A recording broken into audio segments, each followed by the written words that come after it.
Good afternoon and welcome to our listeners on Hard Talk Between Sisters. We are streaming from the islands of the Caribbean, and we just would like to welcome all our listeners and also welcome those from the continent, from North America, from the African continent, and from other parts of the world. We just like to thank you for tuning into our program every week. And as we advertised, we have a very special guest with us, and she's all the way from Canada. Well, cold, maybe warming up Canada. And her name is Michelle Abel. Michelle Abel. I hope I pronounced it correct. Did I pronounce it correct? Michelle Abel. Yes. Yeah, Michelle Abel. Abel, right. God is able, right? So, like Abel. So, Michelle Abel, who currently resides in Canada, that's in the very northern part of North America. And Michelle was so excited to be on our program. I hailed her out last week, if you remembered. And she's very much excited about sharing her experience and her testimony. She is a survivor of human trafficking. And we're going to hear some more about her experiences. So we're going to start with her this week, and we're going to continue having a conversation with Michelle next week, Friday. So let's look out for that. So we'll see how much of Michelle's life we get through today. And then we're going to continue with that conversation. So, Michelle, I just want you to relax, have some drink. I want to tell all the listeners to have a hot drink or a cold drink on standby. Put up your feet. It's a Friday afternoon here in the Caribbean islands. So most of us, we're winding down from the week, a very busy and hectic week, and we're getting ready for the weekend. So we just want to let you sit back and just listen to Hard Talk Between Sisters. Michelle, welcome to our program. Thank you so much. What a lovely introduction. And I'm so humbled to be here and to be part of your program. And thank you so much for the invitation. So, yes, I can tell you a little bit about myself. Um, so, who's Michelle Abel, I guess? Michelle Abel, first and foremost, is a child of God. So without my faith, I wouldn't be here, and I wouldn't be who I am. I am a survivor, like you mentioned, but I'm so much more than that. I'm a mom, I'm a wife, I'm a friend, um, but I'm a person that cares about humanity. I'm an activist, I'm an advocate, and I just have a very strong belief system that it is our responsibility to help and make a difference in this world and in the lives of people wherever we can. So that's a little bit about me. Okay, well, yeah, that's just the tip of the iceberg, I'm guessing, right? Just a bit, yes. Yeah, so Michelle, with all the accent and stuff and everything, I know that there is still some Trini to the bone somewhere inside there, and I'm reminded of the well, I don't know if you're into the, but oh gosh, this calypso that this guy sung about we going home, Caribbean Airlines, which is our national airline, has used it as their theme song to promote Caribbean Airlines going home, and we know that our Trini, we Trini to the bone. And there are things that we just still are very Trini, but I'm not picking up any Trini accent. So you want to tell us about this Trinidad roots that you have? Of course. Oh, it's there and it comes up, maybe not in the best ways, but it does come out. But yes, I was born in Trinidad and I migrated to Canada when I was a little girl. So I've done most of my schooling here, but I have great and fond memories of growing up in Trinidad for the little time that I spent there with family. And I've been back and forth actually. So, one of the things that I've done in my life, besides being an advocate and an activist on human rights issues, I am a banker. I'm a former banker. Um, I started banking when I was 18 years old in Canada. and really worked my way up in different areas of the banking system, and then branched out internationally working in commodities trading. So that also led me back to the Caribbean and in Trinidad.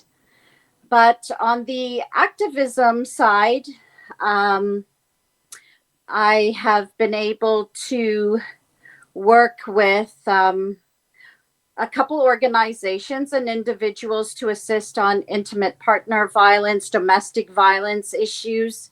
And I was able to support when I was in banking through an NGO I had started in the Caribbean to assist children that were orphaned. And that's very near and dear to my heart. So I traveled extensively for my work, basically lived out of a suitcase for quite a few years.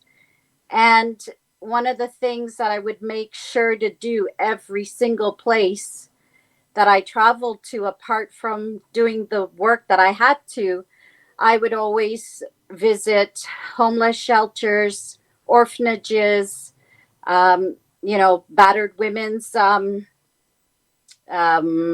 shelters. I guess in Europe it's a bit different, but houses they would say. But so yeah, uh, growing up in Trinidad, the little bit of time that I was there, it was great. I lived with my grandparents. My mom had migrated to Canada and left me with my grandparents, then came back for me, went through a divorce. And so we ended up migrating together. And that's how I ended up doing all my schooling. So I started in what's grade one here. I don't know. I guess you guys may call it Form One down there. But I have some great memories of Trinidad as a kid, climbing plum trees and, picking mangoes and sliding down and getting cuts and bruises, playing in the drain, making kites and stuff, and swinging on my grandparents' gate that my grandfather would be ticked off about because he would have to fix them.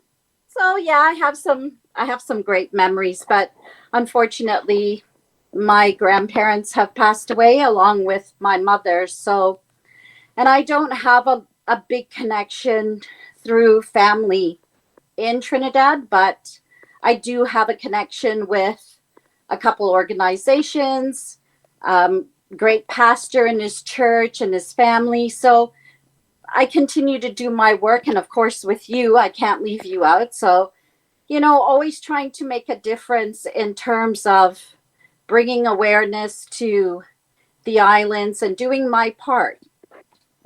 So that's a bit more about my Caribbean. Yes.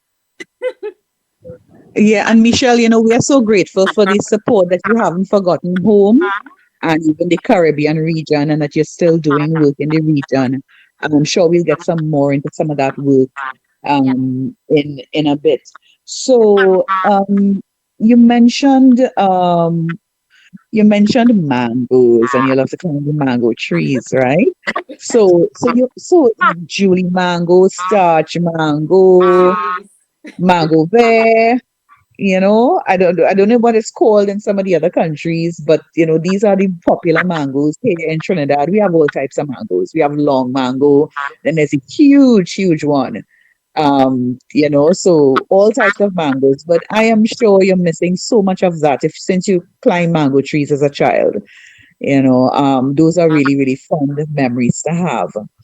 Um, so tell us a little bit more about your childhood. My childhood, you said? Yes. In Trinidad, predominantly, or Both Trinidad and then Canada. okay. So Trinidad, like I said, I was with my grandparents. My mom was the eldest of three sisters. Um, and I could talk a little bit about, I'll touch on this a tad about my mom. So she was married at 16, and it's a forced marriage, from what I understand. And, family, they all have different opinions of what and what happened. So I don't get involved in that aspect, but I know the dreams that my mom had, and she wanted to be a nurse. And so being married at 16 and then having a child at 17, I just, I can't imagine what that was like. But she was ambitious, she had goals. And so, hence the reason she ended up leaving me for a couple of years and migrating to Canada on a work permit, I believe, initially, and just seeking a better life for us, better opportunities. So I was spoiled. I'm the first grandchild. I just have some great memories of my cousins. And like I said, the culture was so different because I remember getting spanks or disciplined for climbing trees and just swinging off branches and swinging on the gates and climbing. I guess you guys call it not ledges but banisters, and doing what boys did because they were my boy cousins. So that was kind of frowned upon. But the kind of qualities that I learned was, how to have compassion. I watched my grandmother feeding kids in the village. I ended up having a cousin that was blind, and so in him being in the, I guess it's your school for the blind. I'm not sure what the name would have been back then, but Yes, yes. I think there's a blind welfare association here, I think I, and they also have the visually impaired. Yeah. yeah. So my grandparents were heavily involved in doing treats and stuff. My grandmother would cook and make all these different kinds of goodies, and we always have had kids around. So those are some of the fondest memories that I have. And it wasn't about, big toys or anything, like a whistle, a balloon, a ball. When my granny, she would put these loot bags together, these were the kind of things that we had, or educational things. So my parents, well, I'd say my grandparents and my aunts and them, they were pretty big on that, especially my mom. So that is a tradition I continued. And so, like I said earlier, anywhere I went, including Trinidad, it was really important for me to give back, to especially for the orphan children. Like, my heart is there, and I just wanted to continue these values and things that were instilled in my life. So, Yeah, that is really amazing. Because as I said, so many persons leave home country and never look back, and never try to give back or anything. So the work that you're doing is really commendable, and we thank you for assisting us again and again and again and again. So, you shared, as I'm listening to you, it's like, gosh, those days, kind of childhood days really exist right now, because you mentioned about outdoor activities, a lot of outdoor activities as a child, climbing the tree, the banister, you get in trouble and all of that, and now it's like there were no devices in those days, no cell phone, no tablet, no laptop, not even a computer. And no, television was on a black and white screen TV with a big thing sticking out at the back, you exactly. know. And two So channels. yeah, and we made do with stones and sticks and rope Marbles. and all these different things, chalk and to mark on the ground and things like that. So yeah, and you had an enjoyable childhood. So I wanted to talk back a little bit to some things you mentioned, but your mom, just going into a little bit of things you mentioned about something about forced marriage, because we talking a bit and we're going to be transgressing into talking about human trafficking. And you mentioned forced marriage and your mom being married at age 16. And in those days, it was within the laws, I think, to be Yeah, married at that age. I think in Trinidad, you could have been married from as young as age 12 yeah, until they changed those laws a few years ago, yeah, right? So can you imagine now in our time, a 16-year-old being married and having a child, being married as a minor and having a child as a minor now, even now that experience can be very, very daunting for someone, far less way back in those days, yeah. you know? Oh, yeah. So, but at that time, I mean, at that time, of course, you would not have known that No. something was wrong with that, Yeah. because until, I mean, at what point in your life did you realize that maybe your mom, what happened to her wasn't the best of situations? Yes. No, and absolutely. And I can say, if I may go back to about the life, like when we initially migrated here, before I go back to the forced marriage part, is that, we came to a new country, even though she was working here prior to me coming in, landed with her. It was shocking, and the devastation that I felt leaving, my grandparents, my aunties, my uncles, my cousins, like, even though I was sad, at least I had my mom, and I knew she tried her best to make it like encouraging, and you're gonna see snow, and so, and I have those vivid memories that, oh babe, you're gonna see snow, be excited about that, and you'll get to play in the snow. So she did everything that she possibly can to be supportive, encouraging, as I was. And I remember this, like, just bawling my eyes out at the airport and a plane. So, when you go back to that, and it's so important to have the support of loving people around you, because that's your support system. And then when you come and you're isolated, even though she had a sister here and she had a few family members scattered here and there, we faced a lot of adverse effects, and I would say traumatic things that happened. But I incredibly strong. She was just an incredibly strong woman, and I say forced marriage because I've heard that, and I knew, she told me some of her history and stuff like that in the past. And she wanted to be, her goal was going to the UK, and I believe that she had a scholarship to go to the UK and become a nurse, and that was what she wanted to do. And then, you know in the culture again, she was forced that, no, you forget your dreams, this is what you're going to do, this is the person you're going to marry, and that's what you did. That's culture. And I don't say that that's right or wrong, but it's just what was happening then, and it still happens. It's still happening in different parts of our world. It's still even happening in Trinidad because of the cultural mindsets and biases that are kind of ingrown within us.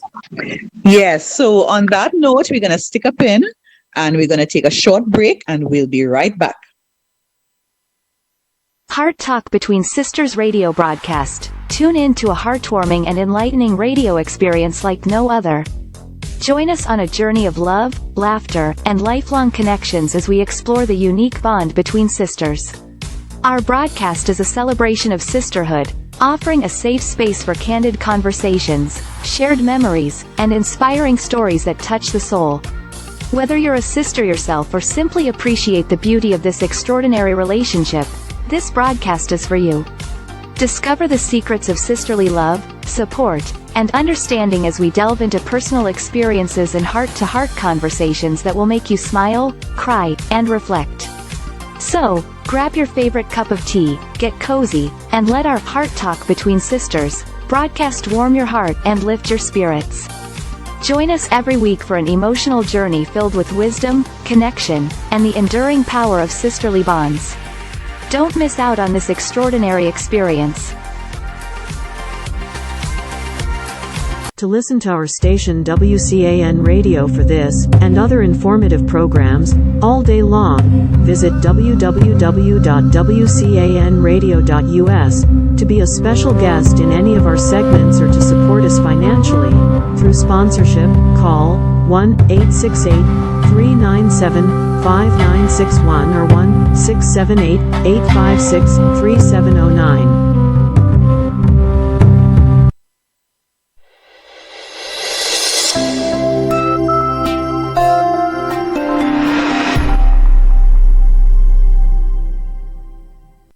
You're listening to Heart Talk Between Sisters, where we inspire stories and we empower lives.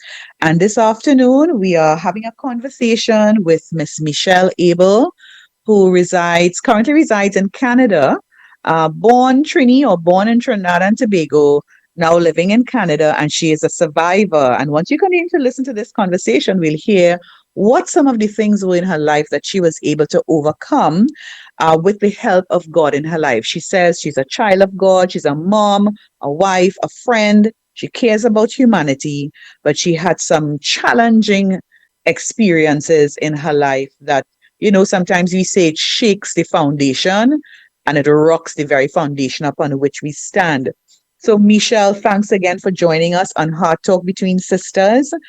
Michelle, I want to talk back to some things that you said. You mentioned that it's the importance of having the support of loving persons around us. Because you were basically a migrant in Canada. And, in Trinidad, we are here in Trinidad and we really are on the other side of the coin where we see a lot of migrants in Trinidad and we see and we witness the struggles of migrants in Trinidad. But here you are as a Trinidad and Tobago national in another country and having experienced some challenges as a migrant. So you want to share with us some more of those challenges you experienced? Sure.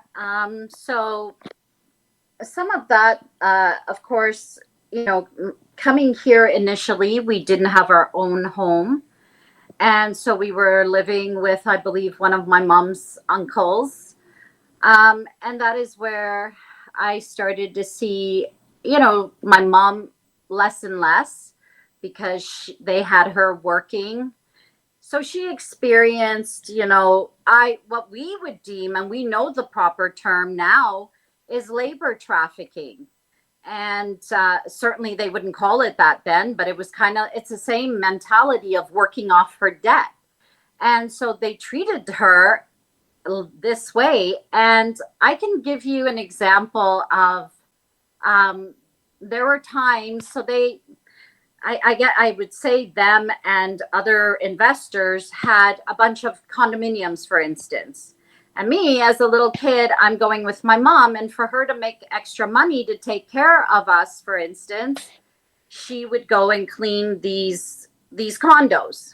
And there we were. This is where I learned how to clean, because I would see my mom so tired, and I was like, oh no, in my own little mind, no, I'm going to make this. She would make it into a game, actually. And I would help her the best that I could. And so as a little kid, I started to take on big responsibilities.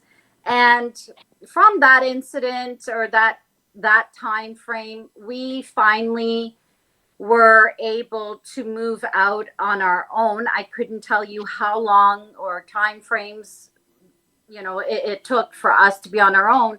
But in between that, I did mention that she had a sister, and that person, and I'm just going to say that person, basically tried to take me from my mother. And that is also where some of my abuse started to happen. And again, not having the right family support or people around for protection, I was very vulnerable and I was left alone And would you believe, like, also by choice, some of my abuse started too, that I can remember at the babysitters, and where I just simply said to my mom, I don't want to go back. The boys are doing this, that, whatever, and I would prefer to stay home. So you have a little kid that's making this decision. To I understood innately that this was dangerous, this is wrong, and this is where God comes in. Because, as imagine, I don't know, I may have been 7, 8, I don't really know this time frame, but because I knew about God, one of the first books my mom put in my hand was my book of Bible stories. As a little kid in Trinidad, we used to go to the Jehovah's Witness Kingdom Hall. I had family that were Jehovah's Witnesses. So I'd gone to their conventions, the meetings and stuff like that. So we I was very grounded that way, and I'm so grateful for that. So imagine, I can tell you an image that when I made the decision and begged my mom, can I please stay at home because the boys are doing bad things to me at the babysitters, I this is where different things started to happen to me. I was scared. I would pick up my Bible, and I knew how to call upon God. So God has been with me from day one, and I would always feel comforted. And these are things, as things progressed in my abuse, and different people trafficking me and abusing me, from family members to strangers to different types of scenarios throughout my adult life as well. God has always been my center. So Wow, that's really, really serious. yes. And I understand you not wanting to delve too much into Yeah. the situation with your mom and the cleaning and stuff, but I know that you very much understand what human trafficking is and what labor trafficking, forced labor, all these different types of trafficking is. So I'm with you in not delving too much into that experience. I did not realize that you were so young when all these things happened. Because when you mentioned that you left Trinidad at a young age, I was thinking more of like age 10 or something. But how old were you when you left Trinidad? That's what I was saying. Like, I believe I had to have been about 7, because when we came here, I was put in by my age into grade 1. And so grade 1, like 6, 7 years old. And then I remember, like, halfway through the year, uh, the principal called my mother. Hey, she's more advanced, and we have to switch her. So I was put into a grade 2 classroom. So it's about that age range. And you know what's ironic? I don't even go back to my passport to say, oh, like, when did I migrate here exactly? It's documented through my work and stuff that where I speak and I educate others, but it's not something that I keep in my mind. But I know I can say this unequivocally, that when I was 8 years old, that is when the most heinous acts of violence and sexual abuse happened to me. So between Yeah. 8 is like a lead up. So Yeah, yeah, yeah, and it would be vivid. That would be, and I mean, I don't even want to ask you. I'm sure that you remember those things as if it happened like yesterday, yes. because it's so vivid. Yeah, yeah. So and I remember when I did the interview with Karen Asgarali, who was a survivor of gun violence. She shared a bit with us about trauma Oh and yeah. what trauma, how trauma impacts. I'm sure these are things that how much trauma impacts the individual, that we actually remember the very traumatic experiences. They are so clear in our memory that we could actually picture it like a movie happening every time we something triggers it, or we start to talk about it, we remember it. So yeah, that's really something to experience at a very young age. And as I said, we are in Trinidad, we more are on the other side, where we witness migrants who are living in our countries experience certain types of, very heinous and harsh conditions. Um, Sometimes even when they're Trinidadians or nationals who migrate to the United States, Canada, UK, the conditions under which persons live as a result of being with their own relatives sometimes could be very unpleasant, you Yes. know, very unpleasant. So well, let's talk some more as much as you are comfortable sharing, because I know that this is really, these are sensitive things because it's your family members involved. And I just wanted to say to the listeners, because they may be wondering, well, what is labor? Because you mentioned labor trafficked, your mom was labor trafficked. And domestic servitude is a type of trafficking that is where the individual works in a home and they are taken advantage of or exploited. And, sometimes we think that, okay, well, the person is just working long hours, so they might be working 16 hours for the day because they want to make more money. The longer hours you work, the more money you get. Right. And that's fine, because by choice, some people do that. Some people work 2, 3, and 4 jobs because they want to make more money. But at the same time, there are certain labor standards that are required. And so if an individual is working for someone, even in a home, in a domestic situation, they may not have a written contract or anything like that. But they're working for the person. Then if they're working more than 40 hours for that week, at least in Trinidad, if you're working for more than 40 hours for that week, you're supposed to then be paid time and a half for every hour over the 40. And if you're working on public holidays, and on weekends, I think it is double time for every hour, right? Or double of your hourly rate. So you're also entitled to have breaks during, if it's an 8-hour shift, because a standard work day is an 8-hour shift. So you're supposed to have breaks. I think it's at least a 30-minute break for lunch. And over a period of time, you are entitled to have sick leave, vacation leave, and all these things.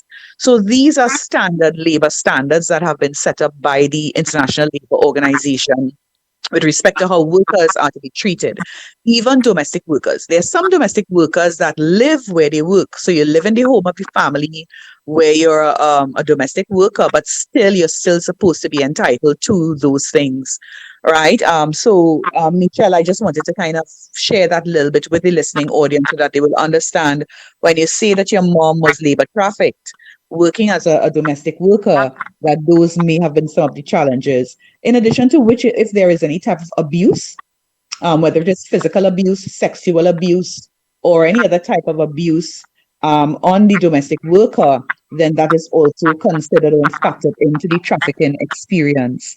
Yeah. So Michelle, back to you. Thank you. And thanks for the definition. And we can certainly dive into or delve into the different types of trafficking next week. It'll be interesting that this is education as well. Yes, it's sisters talking and we're just having open conversations, but we also want to be mindful that we educate as we go along, and so that people are aware, because there are situations that I'm aware of in Trinidad that are, women and girls are suffering through, and there aren't any resources. So going back to my mom, here's the twist. This was family members. And no, there was no contract. But as a child looking in, my mom is not there. I'm going days without seeing her because she's coming home late because they had her working in a restaurant. And then she's gone in the morning before I even see her. Some mornings I remember her kissing me, and then I wouldn't see her for days, and I'd be asking, well, where's my mom? So that's when you address trauma, and I'll talk a bit more about that just now, but those traumatic events make us who we are. And those were lasting impressions made in my spirit, in my personality, in my heart. And those are things that I believe drive me and give me the passion to do what I'm doing.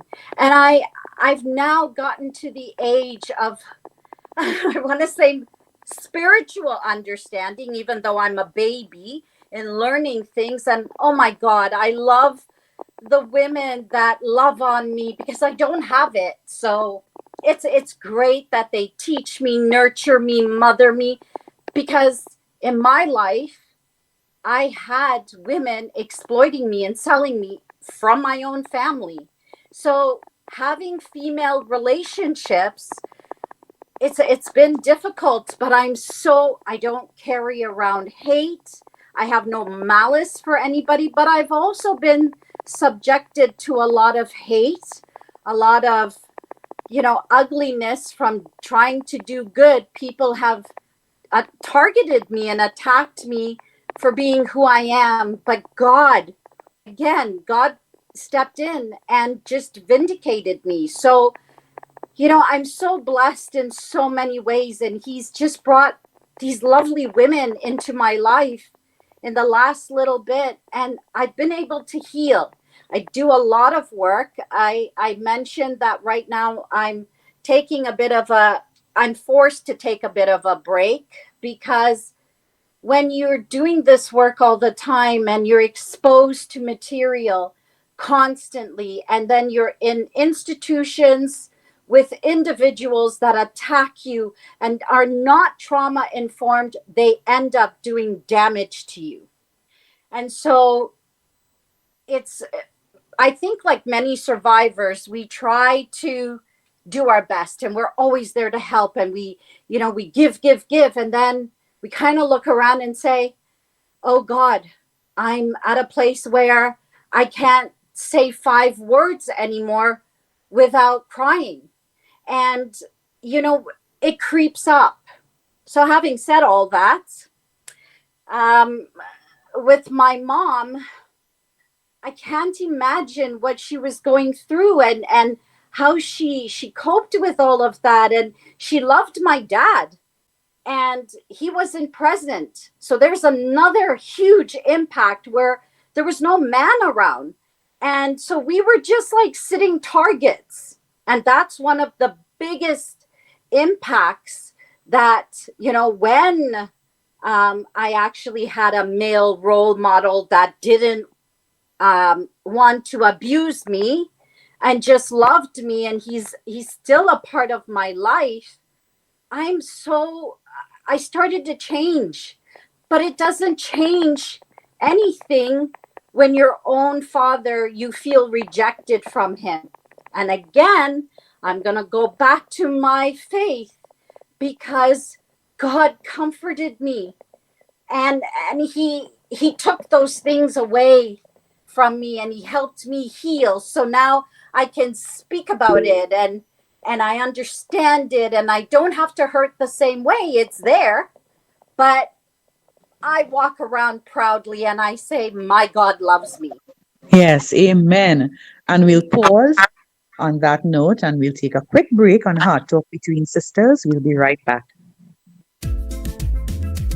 Give Mama phone. What you doing taking them kind of pictures? I'll tell Mommy. And I'll tell her you invaded my privacy. Privacy? When you send those pics, you lose all privacy. It's like setting up a billboard with your naked pics for the world to see.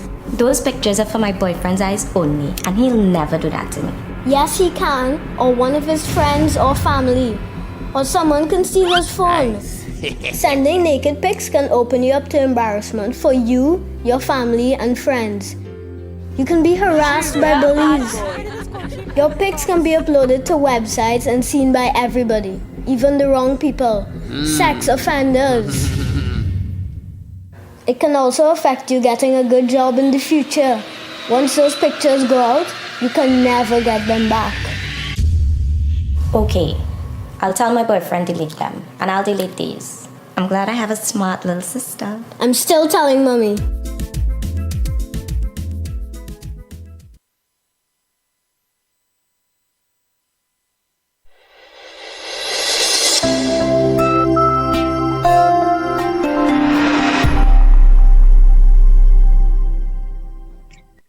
Thank you for joining us on Heart Talk Between Sisters, where we're inspiring stories and we're empowering lives.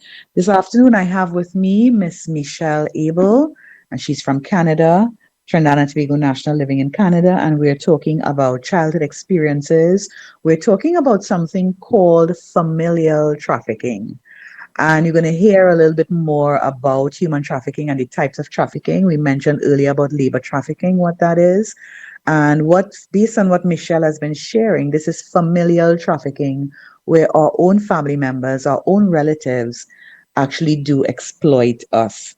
And Michelle, you were talking about trauma and being re-traumatized through sharing your story over and over and having to be in an environment with other persons who are experiencing trauma, and which we call vicarious trauma, Yes. right?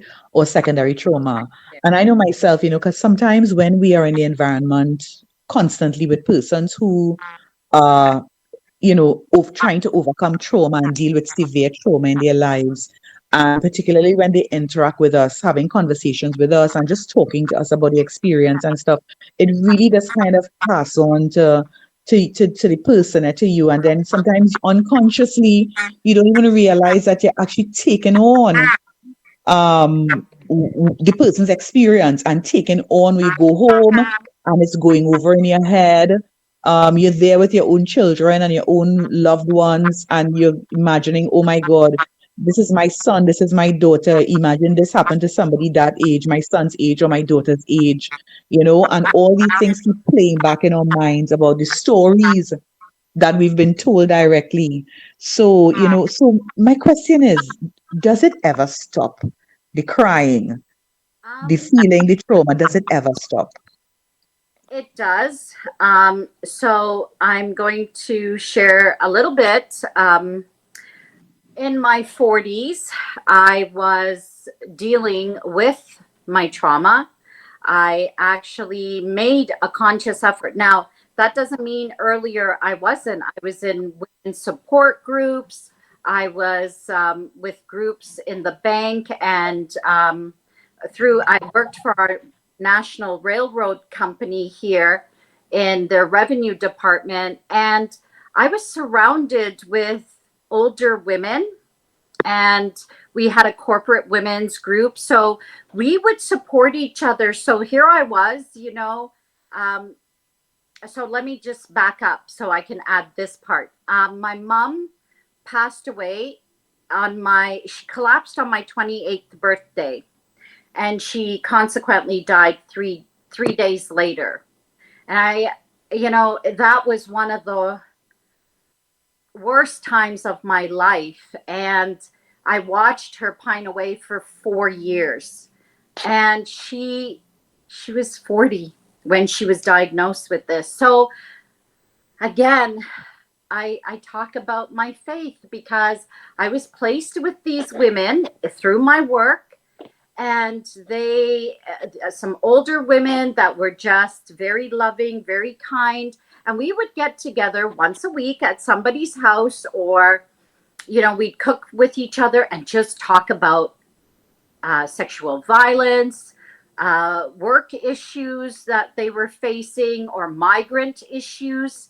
And we would talk about all kinds of things. And I was thinking, geez, I'm like 29 years old, and here they are. They're all in their 40s and 50s, and they're having breakdowns. They were talking about having breakdowns and not telling their spouses for decades that they experienced sexual violence or intimate partner violence um, in their families or boyfriends, whatever the experiences was. And I was looking at them and thinking, my God, I don't want to go through this, so I'm gonna try to be proactive. Well, yes and no, because you also have to be honest. In order for you to overcome trauma, you must be able to be honest with yourself. It's hard work. You have to put in the work. Nobody can do it for you. Someone can hold your hand, but you have to do and remember some of the ugliest, worst things that have happened to you. and you have to find ways to deal with it. And one of the best ways I would ever recommend is going to God in prayer. And that's absolutely, I knew God. I knew what God had done for me. God had shown up for me so many times. I felt that I was strong enough to do this. Well, at 40, I decided reluctantly with my doctor, okay, fine, I'll go get some therapy. Not even, I don't think 3 sessions I had. And it just took one phone call from a man to yell at me, and that was it. I had a complete nervous breakdown. It was the worst that the doctors here had ever seen. I was not hospitalized because I had my spouse to be my primary caregiver. If I didn't have that, I would have been hospitalized. But I regressed to two of the worst times that my abuse was happening. And that was between the ages, they capped it at 8 to 9 years old, and between 11 and 12. I was just on the cusp of becoming a teenager. And I remember some of the most horrific experiences in those 2 decades. Now, what ended up, or those two time frames rather. So what ended up happening with me is that I totally regressed and my brain shut down. It actually felt like when you open drawers in a dresser, you open it and then you shut it hard. So you're locked out of that level. Another drawer opened in your brain, and that's how it kept going in my brain, to the point that I lost all my language. I lost my memory. I could not read my Bible. I could not comprehend language nor process language. I regressed to a little child that I could not. It's so hurtful to think about it, but we need to have these conversations. I needed help, and here it is. It was nothing that I had done to be put in this position, but my career ended. I ended as the person as I once knew myself to be. And here I was, locked in my own mind, didn't even realize that I had been married. I had a daughter. I had a great spouse now, a second relationship.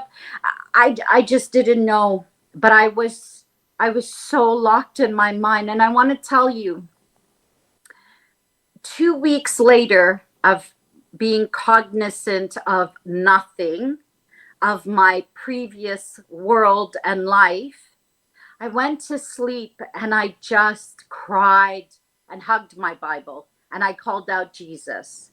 And I vividly remember him coming in my vision that night and saying, "Didn't I tell you I will never leave you nor forsake you?" Well, the next day I woke up and I finally remembered I had a daughter. I remembered my name, and my healing journey started there. So that's what trauma looks like. And That is powerful. That is powerful. So what you're saying is that, despite the best psychologists, the best medical doctors, the best medication, and that's all good and that has its place, yes, it does. that didn't actually bring you to the place of completely getting over things that happened in your childhood.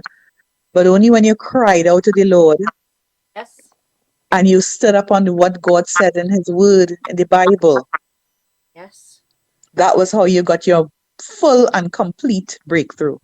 yes. It started then. So Yeah. would like to say is that there are memories that are still locked away. There are certain aspects of my banking career that I can remember. I can remember account numbers from since I was 18 years old. But I had a really great photographic memory for numbers, for dates. I was very detail oriented, and still I am, but not to where I was. And so there are memories and information that how doctors have explained is that they're there, they didn't go away, they're just not ready to be revealed to me again. So what ends up happening? I can I can be watching a documentary, for instance. I'll give you an example. I was watching something on the brain because I was writing a paper, and boom, all of a sudden, oh, I know this, and I had a client that did this, and then the memory just came back fully. And then there are fragments and pieces that will come back to me in my memory. So it is still a constant, I wouldn't say struggle, but a journey. I like to say I'm journeying. I'm always going to be healing. The moment we stop actively doing the work and being proactive in our healing, I think that's when we really set ourselves up to be locked away in places that we don't deserve to be. We deserve to be healed. We deserve to be the best that we can, and we deserve to have healthy and wholesome lives and be loved and give love. We deserve so much with all that we've endured. Wow. I'm just soaking it in. I'm taking it in, Michelle. It's a lot. It's a lot, and we have just really skimmed the surface. Because I mean, you're saying that in your 40s, experiences that you had as a child, from 7, 8 years old.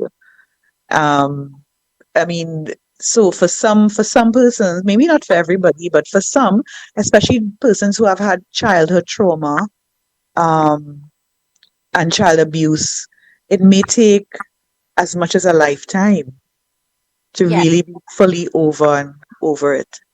So, I have a saying, and it's documented in some of my training material, and I have referred to it as a life sentence. The Mm, life sentence aren't the perpetrators that have done things to us or the predators. There's a lot of background noise, sorry, but it is the people that are left to deal with that trauma.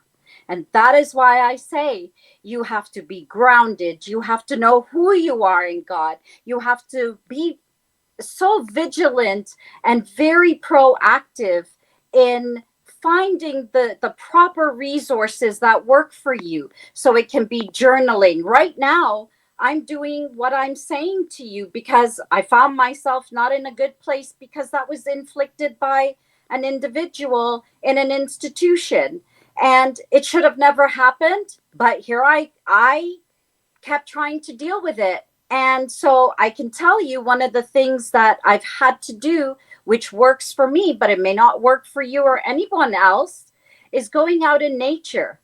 I go for drives. I go and sit in the trees. I go sit out and look at the water. And that helps me be grounded. And I pray. I talk to God all the time. And then I'm going to tell you, even recently, when I couldn't string 5 words together because I felt so broken and humiliated by an individual that I was crying all the time. And all I could say was, Jesus, Jesus, and Jesus help me. Those were the words I could say. And look at where I am in a month. And so I want to tell you that the power of prayer is real. hallelujah. Thank you, Michelle. Thank you. Thank you, Michelle. Thank you for being so open and real with us on Heart Talk Between Sisters.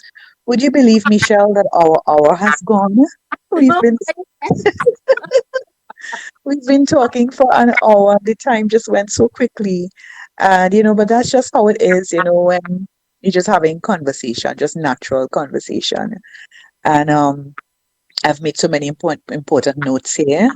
even while you were sharing. And what stood out for me is what you said. One of the best ways to deal with trauma is to go to God in prayer. Yes. And you just spoke about calling on Jesus' name Yep. and praying and writing and spending time with nature. And I know that there are some persons listening who may say or who may not believe in God. What would you say to those persons, Michelle? I would say embrace whatever spirituality you can. And even if you don't know who God is for yourself or you don't believe, it doesn't mean that you can't explore. It doesn't mean that you can't still use some of these tools that we just said to get to a better place. God meets us where we're at. We don't always have to go search for him. He's right there. And so whether it's how you pray, whether you talk, different people do different things. And as I respect other people's beliefs. You have to have some things that ground you. And so I would only hope that everybody would take the time to really explore what their beliefs are. What is spirituality? What does spirituality mean to you? And I pray that you will find your way. I pray that. And I pray that you will heal, from the things that maybe you can't even speak about. That's what I pray for. Well, thank you, Michelle. And we have been talking on Heart Talk Between Sisters with Michelle Abel. Michelle is going to join us again next week, Friday, same time, same place, to continue to share with us about her experience as a survivor or her experiences. Because, Michelle, you've survived many things based on what you've shared. So your experiences in surviving and overcoming the challenges that life brings to us as women. And thank you for listening. Thank you for tuning in. And I do wish you all a wonderful afternoon and a fantastic weekend. As Michelle has said to us, go seek out God. When the Bible says, seek me and you will find me if you will search for me with all of your heart. Go and seek out God because he will answer many of your questions. God bless you all and have a great afternoon. Bye.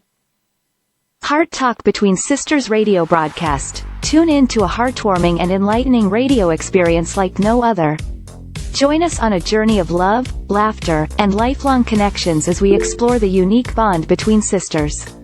Our broadcast is a celebration of sisterhood, offering a safe space for candid conversations, shared memories, and inspiring stories that touch the soul. Whether you're a sister yourself or simply appreciate the beauty of this extraordinary relationship, this broadcast is for you. Discover the secrets of sisterly love, support, and understanding as we delve into personal experiences and heart-to-heart conversations that will make you smile, cry, and reflect.